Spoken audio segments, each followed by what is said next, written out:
그거보다 삼성 딴 데가 조금 13장 10절부터 10절부터 23절 다 찾으신 줄 알고 교독합니다.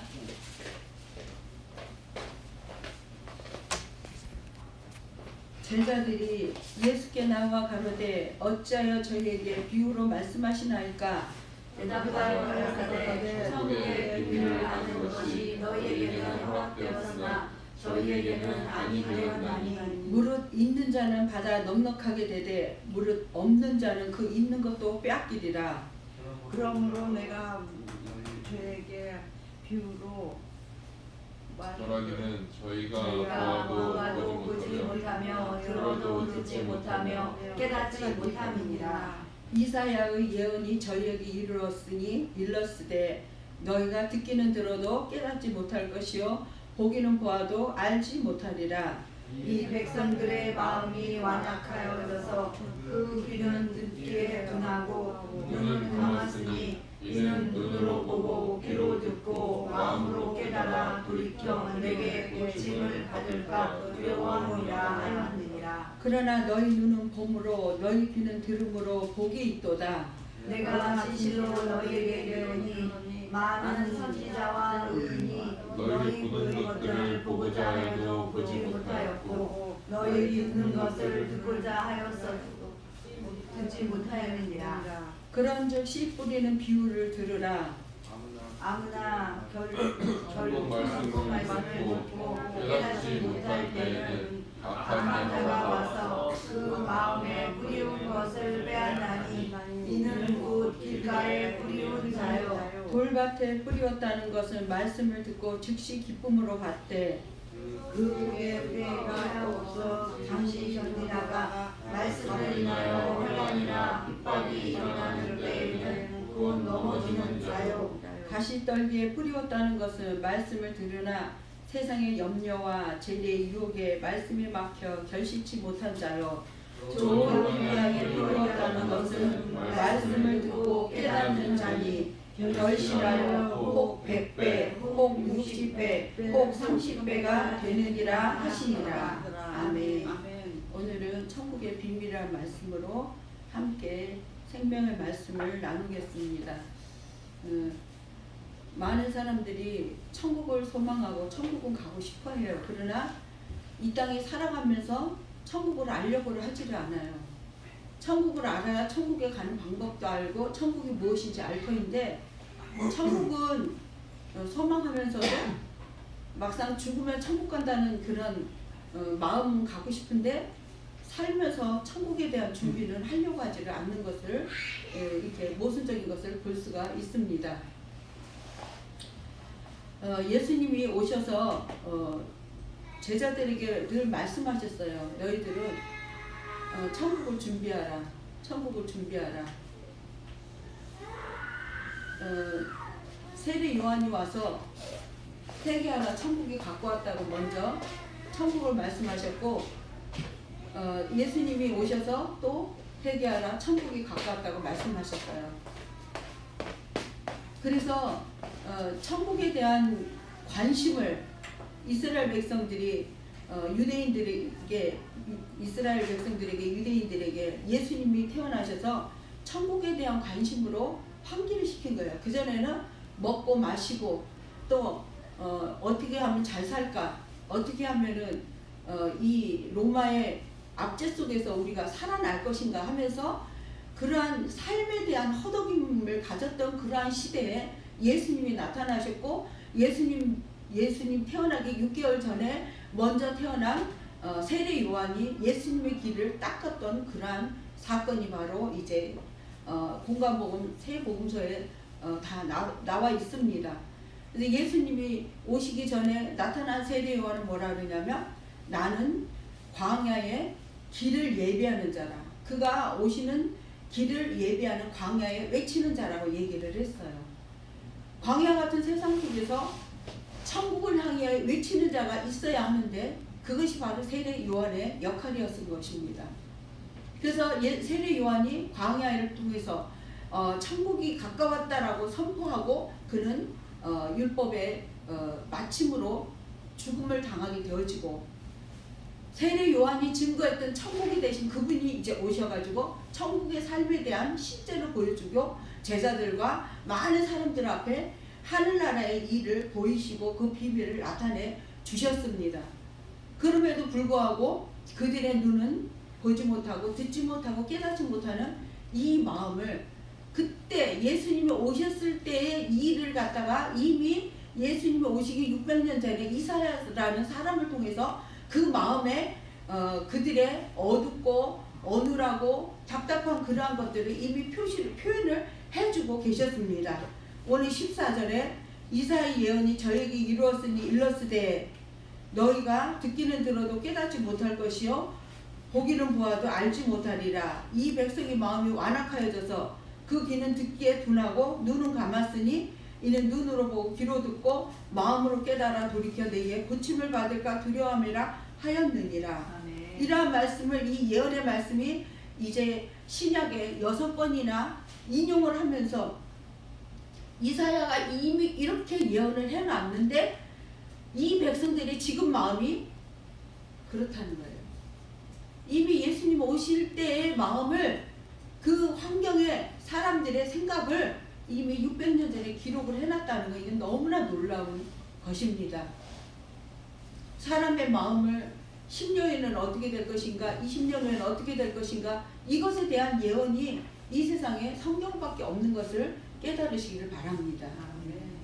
그래서 이 이사야가 이제 어떤 시대에 예수님이 태어날 것인가 예수님이 태어나셔서 예수님의 말씀을 선포하는 그 시대에 사람들의 마음은 사람들은 듣기는 들어도 예수님이 하시는 말씀 그들이 다 들었어요.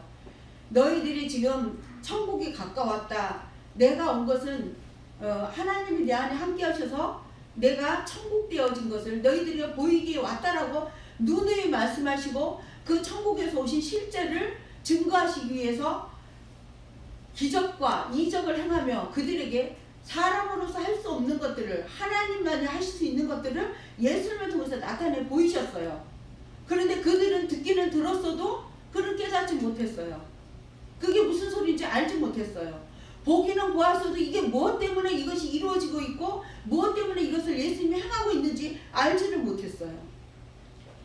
그리고 그 교훈이 무엇인지 몰랐어요. 단지 먹고 마시고 기적이 베풀어지고 그들이 이 선지자인지 메시아인지는 모르지만 이 사람을 만나면 우리가 조금 편안한 삶을 살겠다. 먹을 걱정 안 하고 입을 걱정 안 하고 그냥 이 사람이 있으면 도깨비파 방망이처럼 뚝딱 하면은 뭔가 나올 것이고 아픈 사람은 낫게 하고 기적과 이적이 있으니까 이 사람만 따라다니면 되겠다라는 외관적인 육체만을 바라본 거예요. 그러니까는 영적인 예수님의 말씀을 전혀 들을 수 있는 귀도 눈도 없었다는 겁니다. 오늘날도 마찬가지입니다. 무수한 사람들이 예수님을 믿고 예수님을 증거하는데 그들이 깨닫지 못하고 알지 못해요. 제가 인도네시아를 일주일을 다녀왔는데 인도네시아에 그렇게 큰 교회가 있는 줄을 너무나 깜짝 놀랐어요. 다 무슬림이라 생각을 하고 교회로 들어가면은 핍박이 있고 교회를 들어가는 사람들을 죽인다고 생각을 하고 가봤는데 너무 그 동네 바로 호텔 옆에 교회가 있는데 이거는 교회라고 하기보다는 너무나 훌륭한 강봉사라고 얘기할 수 있을까 우리나라 같으면? 그래 이제 이 교회래요. 그래서 들어가 봤더니 4층 5층이 교회 본당인 거예요. 그리고 이제 4층이 1층이고 교회 1층 5층이 이제 교회 2층이 되어갖고 원형으로 이렇게 되어 있는데 얼마나 크고 규모가 놀라운지 도대체 다 이 무슬림으로 이거 모자 이거 뒤집어 쓰고 전부 다 알라만을 위해서 사는 줄 알았는데 어떻게 이렇게 큰 교회가 존재할 수 있을까? 사실 제가 이제 현지인들하고 아는 사람을 못 만나서 누구한테 물어볼 수 없는 그 궁금증만을 가지고 돌아왔거든요. 물론 건물에다가 교회라는 간판은 없었어요. 제가 이제 사진으로 보내드렸죠. 교회라는 표시가 길가에 딱 요만한 그 간판에 십자가 조그맣게 그리고 이렇게 이제 자기네 나라의 교회라고 써있는 그런 큰 말 하나만 봤지 이 건물이 교회라는 상상이 되지 않을 정도로 이렇게 훌륭한 건물을 지어놨더라고요. 그래서 거기서 이제 일주일을 왔다 갔다 하면서 보고 경험을 했던 것들인데 그 젊은 청년들이 거의 이제 저희가 그 식사 당번이었기 때문에 이제 그걸로 스텝으로 섬겨서 950개를 주문을 해서 주고 한 거 보면은 한 900명 정도는 이제 뭐 한 50개는 여유분을 더 줬다 할지라도 한 900명, 1000명이 그 자리에 모여서 그렇게 뛰고 찬양하고 놀라운 은혜가 막 쏟아지는 그런 역사가 그곳에서 있는 것을 바라보면서 정말 이 무슬림 세계를 할지라도 우리는 가서 예배 드리는 게 겁나고 두렵고 사실 그런 마음을 가지고 결단을 그 마음에 막 두려움을 가지고 없잖아 있었잖아요. 그런데 그런 것이 전혀 없는 거예요. 그렇게 마음껏 찬양하고 그렇게 마음껏 기도하고 예배하고 있었다는 것이 너무나 놀라운 은혜인 것을 깨닫게 되었습니다. 그 교회 목사님이 나오셔서 설교를 하는데 젊어요. 아주 뭐라 그럴까 뭐 이렇게 목사로서 권위에 눌려서 막 이렇게 한 것도 아니고 아주 그냥 모든 그 목사님이 자기 교회의 그 시스템을 바라보면서 인도네시아의 다른 교회 목사님들이 와서 배웠으면 좋겠다라는 기회로 삼고 싶어가지고 목사님들이 많이 오셨더라고요. 그런데 이제 여자 목사님들 오고 젊은 목사님들도 많이 오시고 보니까 이제 명찰에 이제 그 P자로 시작된 페스터라고 영어인지 그 나라 말인지 몰라도 목사님이 이제 명찰 하나씩 달아드려가지고 그걸 보고 목사님인 줄 알았는데 어떤 여자 목사님이 계셨는데 굉장히 헌신적이에요. 뭐 누가 무엇을 하라 말을 할 수가 없는 상황이에요. 왜냐하면은 너하고 나하고 이게 통하질 않아요. 왜냐면 언어가 다르니까. 나는 한국말을 쓰고 그 사람 인도네시아어 쓰면은 그 사람이 뭘 말하는지 뭘 하는지 몰라요. 그런데 행동밖에 보일 수가 없잖아요. 막 쓸고 닦고 치우고 하는 거 보면 아, 저 사람 참 열심구나. 저 사람 누군데 저럴까 보면은 명찰에 인도네시아 목사님이라는 표시가 되어 있어요. 그래서 야, 이렇게 훌륭한 목사님들이 계시니까 인도네시아가 소망이 있구나. 그래서 그 인도네시아를 이제 품을 수 있게 되어지고 또 그 인도네시아를 거기에 품게 되어졌던 이유가 이제 그 선교사님들이 중국에서 다 쫓겨났잖아요. 위구르랑 몽골이랑 그쪽에 그 어디죠? 그 회교라도 회족 그 저기 있었던 그 각지에서 쫓겨나가지고 인도네시아를 가보니까 의외로 그 화교라고 그러나요? 중국 사람들이 많이 와서 살더래요. 그래서 그 사람들한테 복음을 전파하려는 그런 마음으로 막 설레갖고 야, 우리가 이제 인도네시아를 품어보자 했는데 언어가 될 줄 알고, 왜냐하면 그쪽에서 회족이라든가 위구르라든가 이런 쪽에는 어느 정도 중국어에 익숙해 있는 사람들이니까 화교라니까는 반가워갖고 중국어로 썼더니 말이 안 통하는 거예요. 왜냐하면 그들은 벌써 이미 그 인도네시아의 물물에 언어가 다 익혀져가지고 언어 공부를 다 다시 해야 되는 그런 난관을 봉착을 하고 있는 것을 볼 수가 있습니다. 얼마나 그 인도네시아에 오신 선교사님들이 또다시 처음부터 시작해야 된다는 그런 사실을 알게 되었을 때 마음이 아팠겠다라는 생각이 들더라고요. 거기에 이제 윤신장 선교사님도 와 계시고 우리 선교 그 간증도 하시고 선교 보고 해줬던 그런 선교사님들이 많이 와서 헌신하고 봉사하시는 것을 봤습니다. 그래서 그런 모습들을 바라보며 그래도 아무리 그 우한 폐렴으로 인한 많은 사람들이 죽을 것이다, 코로나 바이러스 운운해 가면서 걱정을 했는데 거기 1000명이 모여서 그렇게 할 수 있다는 건 말이 안 되는 거거든요. 그런데 다 염려하지 아니하고 홍콩에서 뭐 라오스에서 캄보디아에서 태국에서 뭐 인원이 몇 명이라고 이게 정확하게는 우리가 알 수는 없지만 미얀마에서 베트남에서 그 각 나라에서 다 선생님들의 인솔하에 와가지고 그렇게 은혜를 받고 같이 찬양하고 즐거워하는 모습을 보니까 어느 것도 우리 예수 믿는 사람들을 막을 수 없다라는 그런 소명을 그 비전을 보고 그러한 만족감을 깨닫게 되었습니다. 정말 예수 믿는 사람들이 어디로 가든지 두려워할 것 없이 우리는 담대히 행할 수 있어야 할 줄 믿습니다. 그래서 지금 어느 교회는 문을 닫느니 어느 교회는 뭐 성도들 오지 못하게 한다느니 하면서 많이 그렇게 하는데, 이렇게 보면은 성도가 작은 게 오히려 은혜예요. 그렇죠? 많은 곳에 오지 말라 이거 안 가는데 우리 예배를 드릴 수 있고, 이거는 참 어떤 핍박이 아니라 자기들의 자발적인 선택이잖아요. 그래, 이게 바로 믿음의 결과예요.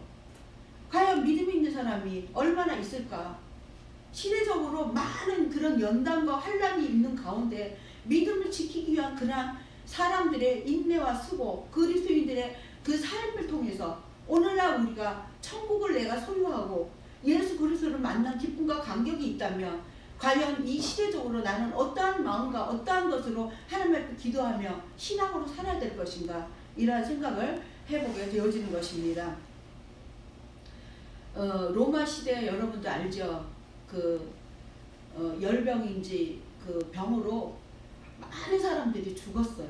이 지금까지 병이 이게 퍼지니까 연병 이게 막아낼 길이 없는 거예요. 그러니까 로마 거리에 시체가 막 늘어나는 거야. 썩은 냄새가 나고, 그 다음에 그 근처에 가면 또 옹이니까 가보지를 못하는 거예요. 그런데 어느 날 까만 망토를 입은 사람들이 밤중이면 그 시체를 다 치워서 없애고 했다는 거예요. 그래서 이제 그때 당시는 그리스도인들이 핍박을 받고 괴로움을 당했던 시대였는데, 그 검은 망토를 입은 그리스도인들이 그 시체를 하나씩 다 치워가지고 로마 거리를 깨끗하게 해서 나중에 그들의 마음에 감동을 받아 로마가 기독교로 국교를 바꿨다라는 그런 말도 있는데, 하나님이 우리를 사랑하시며 우리는 염려할 것이 없는 줄 믿습니다. 하나님 우리를 사랑하셔서 우리를 보호해 주시는데, 우리 세포 하나, 우리 혈관의 피, 우리 몸속의 모든 그러한 장기, 이런 모든 것들을 하나님이 지켜주셔서 우리를 하나님을 경외하고 예배하는데 부족함이 없도록 우리를 사용해 주실 줄 믿습니다. 오늘 예수님은 말씀하십니다. 16, 17절을 한번 보겠습니다.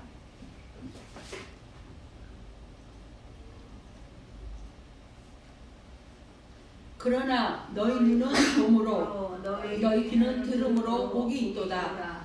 내가 진실로 너희에게 이르노니 많은 선지자와 의인이 너희 보는 것을 보고자 하여도 보지 못하였고 너희 듣는 것을 듣고자 해도 듣지 못하였느니라. 아멘.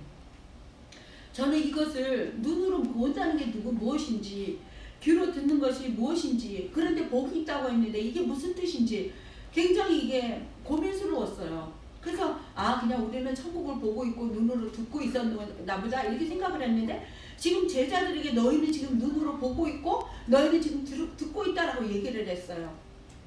위에 여기 보면은 천국의 비밀을 아는 것은 아무에게나 다 허락하지 않았다고 말씀하셨어요. 그런데 이 제자들이 지금 보고 듣고 있다고 그랬어요. 그러면 이 천국이 무엇이라는 뜻입니까? 여기에?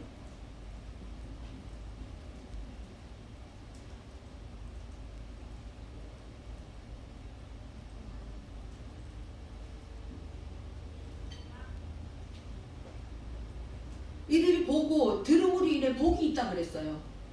그럼 지금 무엇을 보고 무엇을 듣고 있다는 거예요? 예수님을 보고 할렐루야. 천국으로 오신 예수님이 지금 자기가 눈앞에 보고 있고 듣고 있다는 거예요. 이것이 바로 복이라는 거예요. 우리는 세상 사람들이 예수 믿어라, 예수님 믿어야 천국 갑니다라고 해도 그 예수님에 대한 그 사람들이 무시하고 예수님의 이름을 거절하니까 아무것도 아닌 것 같이 여기지만, 우리는 천국 대신 예수님이 우리의 한꺼함으로 인해 우리의 눈은 이미 천국을 보고 있고 우리의 귀는 천국을 듣고 있음을 믿으시기 바랍니다. 우리는 천국의 사람이에요. 천국.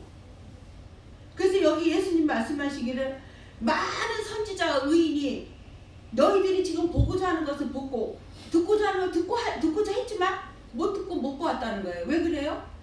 많은 선지자들이나 의인들은 구약에 예수님 오실 것을 기다리고 있었지 그들은 볼 수가 없었어요. 언제라고요? 예수님이 태어난 시기에 만날 사람만 볼 수 있었다는 거예요. 그 전에 사람들은 어떻게 믿음으로만 봤어요. 실제적으로 예수님이 오신다라는 믿음만 받았지 예수님을 천국으로 오신 예수님 만나지는 못했어요. 그러나 지금 이 기록되어진 이때 당시 마태복음 13장에 기록되어진 시대에 예수님은 나타나셔서 예수님이 천국을 보이시고 예수님이 천국을 듣게 하셨는데도 오히려 그들의 귀는 멀고 그들의 눈은 멀고 귀는 닫혀져가지고 예수님이 천국을 가르쳐주고 천국을 보여줘도 믿지 못했다는 겁니다. 오늘날 우리는 천국을 보고 계십니까? 천국을 듣고 계십니까? 여러분들 마음 가운데 계신 천국이 되신 예수 그리스도 함께 하시는 믿으시길 간절히 축원합니다. 많은 의인도 보고 싶고 많은 선지자들을 보고 싶었던 그것들, 그렇게 그들은 열망하고 소망했지만 오늘날 우리는 얼마나 열망하고 얼마나 소망해서 그분을 맞이하게 되어지고 그분을 우리의 천국이 되어진 것을 믿고 따르게 되었는지 알 수는 없지만 하나님이 주신 은혜로 말미암아 우리는 그것을 값없이 받았습니다. 천국은 바로 우리 안에 있습니다. 천국의 비밀을 하나님은 아무에게나 가르쳐주지 않으셨습니다. 그 천국의 비밀이 무엇인지 다시 한번 성경을 찾아 보겠습니다. 로마서 16장 25절 26절 상반절에 나의 복음과 예수 그리스도를 전파함은 영세전부터 감추었다가 이제 나타나신 바 되었다. 결국 천국은 예수 그리스도를 통해서 이 땅에 보여주시는 거예요. 예수 그리스도가 천국이 되셔서 이 땅에 나타나셨을 때 비로소 천국이 무엇인지 우리의 눈이 뜨어지고 우리의 귀가 열려진 걸 믿으시기 바랍니다.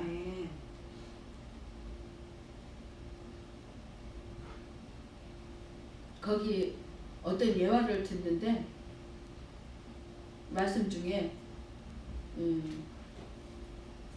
그 미얀마의 사람들이 이제 5명의 청년들이 인도로 선교를 가고 싶은 거예요. 하나님 우리 인도로 선교 가고 싶은데 길을 열어주세요 하고 인도로 비자를 신청을 하니까 인도는 미얀마 사람을 입국을 거절하는 나라예요. 비자가 나올 수가 없어요. 이들의 마음은 인도를 가서 복음을 전파해야 되는데 길이 막혀버린 거예요. 그래서 이들이 기도하고 인내하는데 이 5명 때문에 법이 바뀌어서 1년 비자가 나올 수 있게 되었어요. 인도에.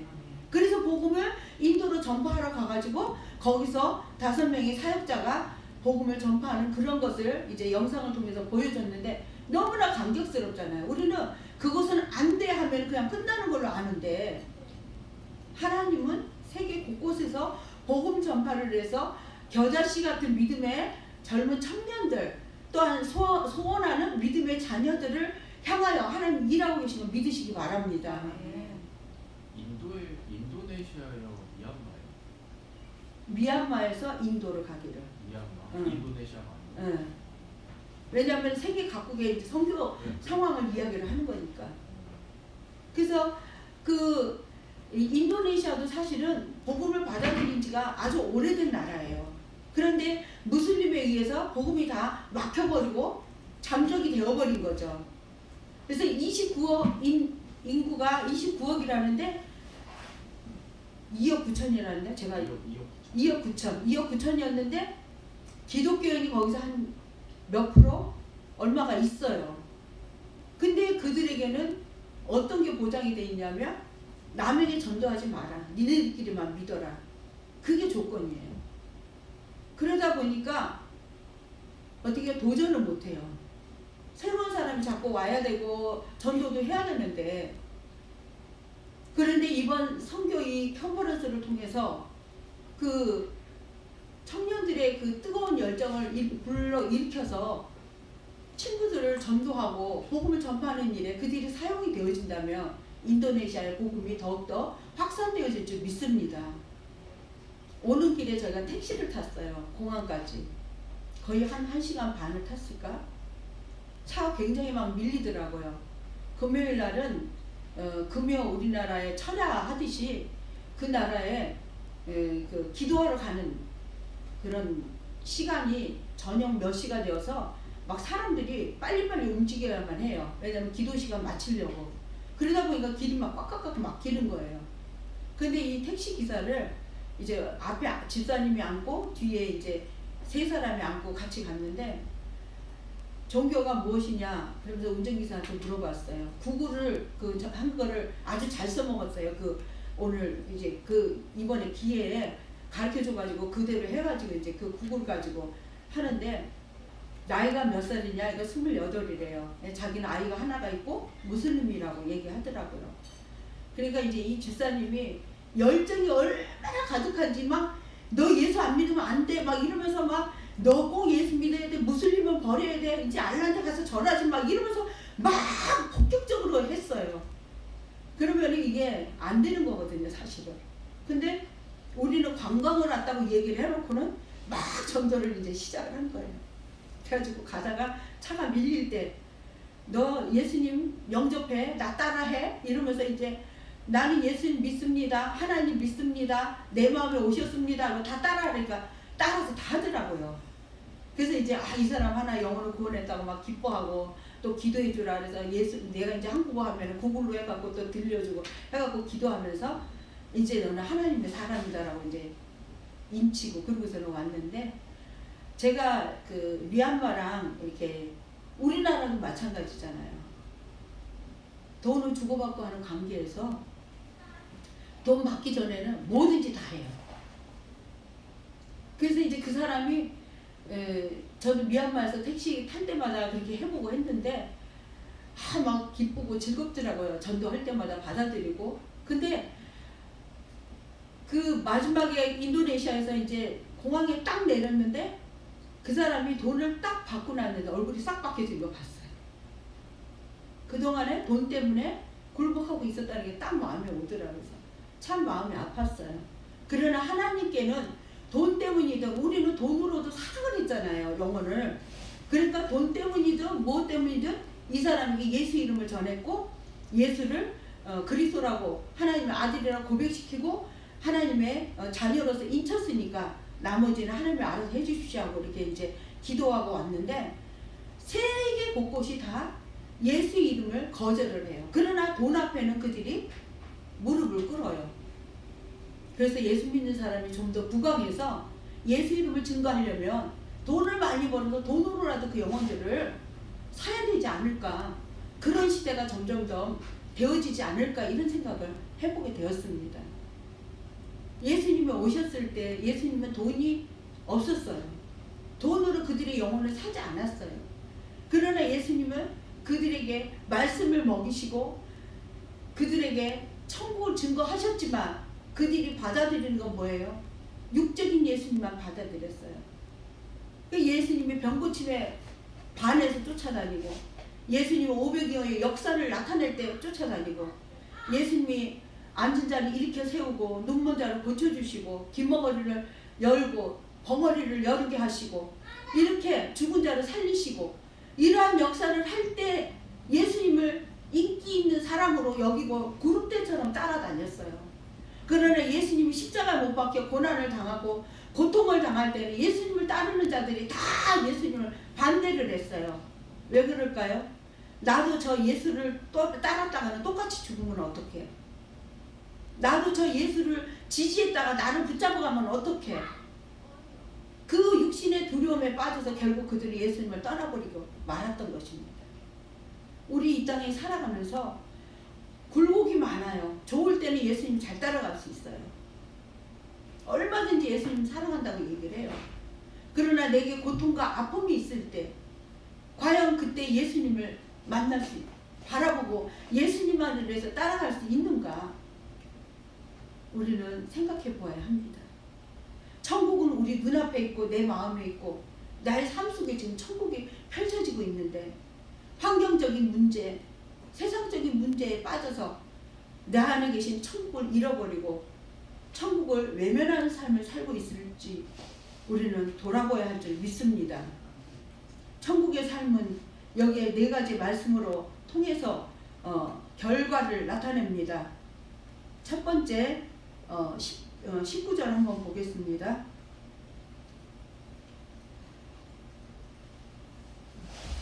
아무나 천국 말씀을 듣고 깨닫지 못할 때는 악한 자가 와서 그 마음에 뿌리운 것을 빼앗나니 이는 곧 길가에 뿌리운 자요. 아멘.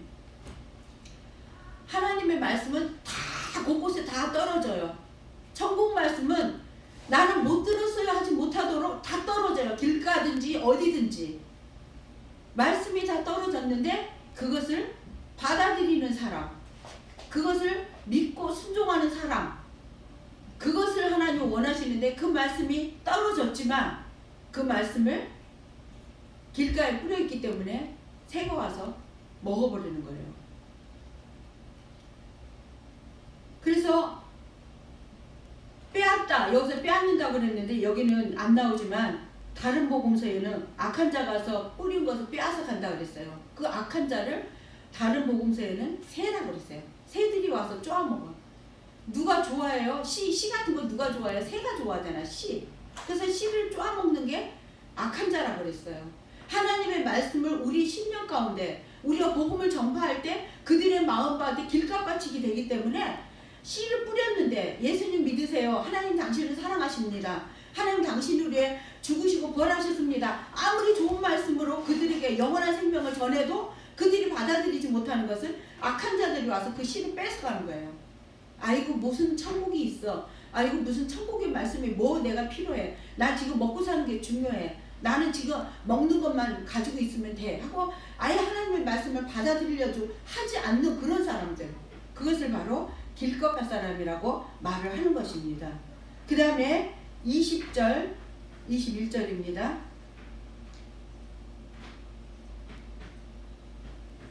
돌밭에 뿌렸다는 것은 말씀을 듣고 즉시 기쁨으로 받되 그 속에 뿌리가 없어 잠시 견디다가 말씀이 일어나여 환난이나 핍박이 일어날 때에는 곧 넘어지는 자요.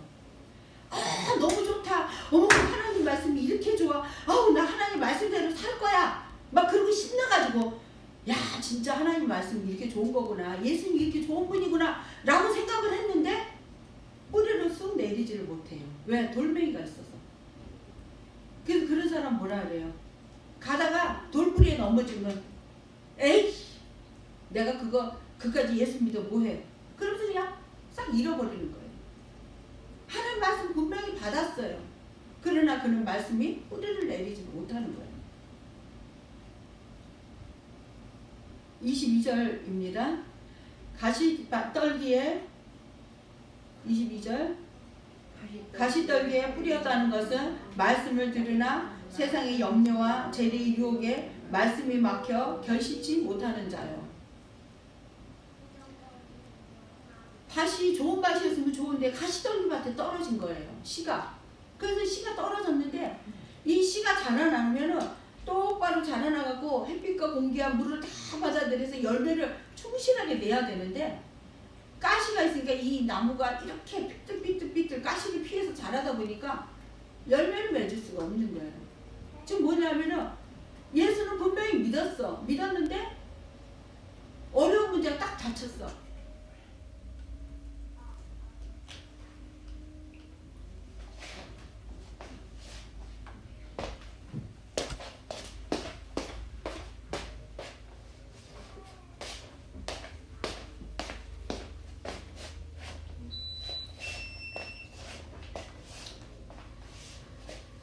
어려운 문제라는 것이 뭐 이제 돈을 벌러 가야 되는데 일을 해야 되는데 예배를 드리라고 하니까 내가 먹고 사는 게 바빠 죽겠는데 내가 예배를 왜 드리러 가느냐. 그렇게 해서 하나님을 떠나버리게 되어지는 것.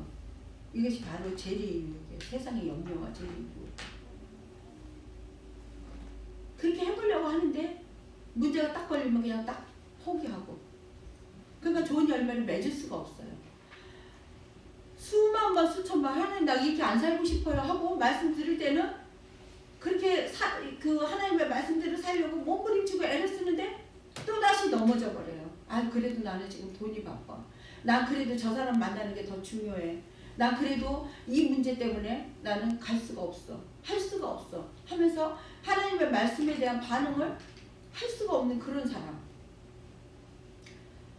디모데 전서 6장 9절을 한번 보겠습니다.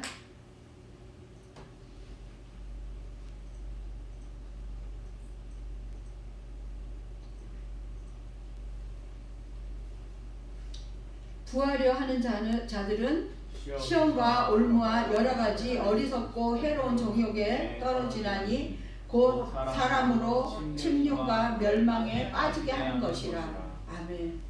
이것이 바로 죄의 유혹이에요. 그러니까 내가 뭔가 사랑하는 것을 빼앗기는 것처럼 보이고 내가 소중하게 여기는 것을 내놓으라고 하는 것처럼 걱정이 되어지는 거예요. 그러니까는 이거는 안 되겠다. 내가 이러다가는 이 귀한 천국보다도 이 세상에 살고 있는 것이 더 중요하다는 거예요. 그러다 보니까 열매가 맺어지지 않는다는 것입니다. 23절입니다. 좋은 땅에 뿌리었다는 것은 말씀을 듣고 깨닫는 자니 결실하여 혹 100배, 혹 60배, 혹 30배가 되느니라 하시더라. 아멘. 그래서 하나님이 우리에게 좋은 땅에 하나님 말씀을 길갓밭이든 돌짝밭이든 가시떨기밭이든 좋은 땅이든 어디든지 씨는 뿌려져요. 어디든지. 그러나 그 씨가 결실을 맺을 수 있는 땅은 좋은 밭밖에 안 된다는 거예요. 좋은 땅. 이 좋은 땅은 어떻게 해요? 농부가 갈고 봄이면은 참 신기한 것이 겨울에 이제 농사를 다 짓고 봄이면은 새로 씨를 뿌리려고 보면 밭을 다 다시 갈아 엎으잖아요. 분명히 작년에 농사를 지었기 때문에 올해 농사에는 돌멩이가 없어야 맞아요. 그쵸? 그런데 겨울 사이 농사 짓지 않는 사이 돌멩이가 그렇게 많아져요. 희한해요. 그래서 농사 이렇게 고르는 데를 보면은 어디서 그런 돌멩이가 생겼는지 작년에 농사 지었던 밭인데도 또 돌멩이가 있더라고요. 그러니까 그를 다 갈아 엎고 그 다음에 그 가시덤불을 다 뽑아내고 좋은 밭이 되어진 상태에 씨를 뿌려야 이게 싹이 나고 열매가 맺혀질 수가 있는 것처럼 하나님이 우리의 마음에 계속해서 하나님 말씀으로 우리를 갈아 엎고 계신 거 믿으시기 바랍니다. 갈아 엎을 때는 때로는 실족하여 넘어질 일도 생겨요. 누구든지 나를 인하여 실족하지 아니하는 자는 복이 있도다 하시니라. 예수님이 야, 너 네 자식보다 너 더 사랑하면 안 돼. 네 자식보다 나를 더 사랑해. 이 말하면 걸려요. 그리고 또 이제 우리 교회 어떤 분이 저한테 여쭤보신 분이 계세요. 우리 교회 적은 두셨지만 이게 못 나오시고 계신 분인데 왜 성경에는 네 부모와 형제와 처자와 형제를 다 버리고 오라고 하느냐. 나 그 말이 마음에 안 든다. 그런 분이 계세요. 주님 그렇습니까? 하나님 말씀이 그렇게 해서 나를 따르라고 하는데 하나님 나는 못해요. 하나님 어떻게 할까요? 도와주세요라고 따라오면 되는데 난 이 말씀 때문에 따를 수가 없어 라고 못을 박아버리면 결코 주님을 따를 수가 없게 되어지고 주님이 그 밭을 갈아 엎으려고 하는데 갈아 엎어지질 않아요. 그러면 그 밭은 어떤 밭이 돼요? 길갓밭이나 돌짝밭이 되어버리는 거예요. 그러면 천국의 말씀을 거기에 아무리 뿌려도 거기는 열매를 맺을 수가 없게 되어지는 것입니다. 오늘날 하나님 우리를 좋은 밭으로 만들기 위해서 때로는 경작을 하세요. 돌멩이도 뽑아내고 환난과 고통과 아픔, 괴로움 그런 것들이 때로는 우리한테 줄 때도 있어요. 그러나 그것을 통해서 나는 넘어지지 않을 것이다. 왜? 나는 천국을 지금 소유하고 있고 이 천국을 나는 누구한테도 빼앗기지 않으리라는 그런 믿음을 가지시기를 간절히 축원합니다. 우리 천국을 빼앗기면 다 끝나는 거예요. 우리는 천국을 소망하며 살아야 되는데 내 안에 계신 예수 그리스도가 천국이신데 그 천국을 빼앗으려는 자들이 얼마나 득실하고 많은지 몰라요. 우리는 천국의 비밀을 아는 사람이요 천국의 비밀을 들은 사람이요 천국의 비밀을 본 사람입니다. 우리는 마음에 그분이 계시고 30배, 60배, 100배 결실을 맺어서 우리 입술에서 우리의 마음에서 그분 때문에 행복하고 그분 때문에 기쁘고 즐거운 그러한 믿음의 고백이 날마다 넘쳐나기를 간절히 축원합니다. 할렐루야. 하나님 아버지, 나는 포도나무여 너희는 가지니 내가 저가 내 안에 있으면 이 사람은 과실을 많이 맺나니 나를 떠나서는 너희가 아무것도 할 수 없음이니라 말씀하신 것처럼 우리는 예수 그리스도를 우리의 주인으로 우리는 가지로 붙어 있을 때 열매를 맺게 할 수 있다고 말씀하셨사오니 하나님 아버지, 가지가 포도나무 포도나무에 붙어 있을 수 있도록 주님 저희들을 붙들어 오시기를 간절히 빌고 원하옵나이다. 우리는 세상의 유혹과 재리 때문에 또다시 떨어져 나갈까 두려운 그러한 긴장감을 가지고 살 수 있게 하여 주시옵시고 내 안에 그리스도가 계심으로 말미암아 나는 날마다 열매를 맺고 산다는 고백이 있게 하여 주시옵소서. 아버지, 희락의 열매, 또 인내의 열매, 또 사랑의 열매, 또 화평의 열매, 온유의 열매, 자비의 열매, 충성의 열매, 또한 양선의 열매, 아버지, 우리에게 가지고 있는 것은 성령 안에서 그래서 예수의 마음을 가지고 온전한 몸과 마음으로 하나님께 영광 돌리는 삶이 되어지도록 인도하여 주시옵소서. 우리의 힘으로 할 수 없습니다. 하나님 아버지, 천국 되어신 예수 그리스도께서 우리 마음에 오셔서 우리로 하여금 열매 맺는 삶을 살아갈 수 있도록 이끌으시니 감사합니다.